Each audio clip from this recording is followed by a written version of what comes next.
I love working with growing and scaling firms, and the thoughtful ones are really doing a great job right now. And it's fun to see the evolution of the space and to see how firms that we thought were big 5 years ago are really not so big today. The firms are doing really well, really thinking about the long term for their people, their clients, their technology, and really setting a goal and a vision for what the future is for them, for their firm. And it's something that's unique and authentic to who they are and what they've built.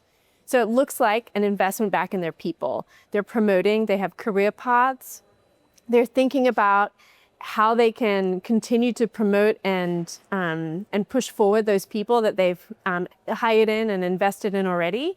And they're thinking about who their clients are and what those client needs are. So they're adding services and bringing in trusted professionals that are able to really solve for the things that their clients need. We talk to a lot of firms who come to us thinking that they need capital investment in their business, from really small firms to really large firms. And I love that firms reach out to us and say, hey, we'd love to have a capital provider. Can we have a conversation? We actually talk more firms out of bringing on a capital provider than those that end up pursuing it.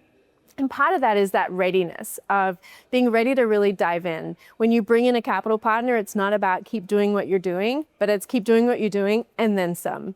And finding firms who are really willing to go in and do the extra work and to invest in themselves and in their business. It's not for everybody, and that's okay. There's a time and a place for that for all the different firms, and there's tons of options out there for firms who want to grow or want to kind of stay at where they're at.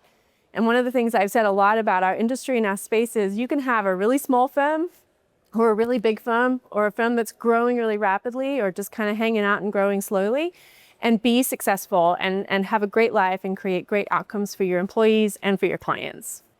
The most important investment that you can have in your advisory firm, if your plan is for that to be an enduring firm that lasts beyond the current generation of leadership, is in the people. This is a human capital intensive business and requires great people across the firm: advisors, operations, service, compliance, technology, marketing, and probably roles that we haven't really thought about yet or don't even know that exist today.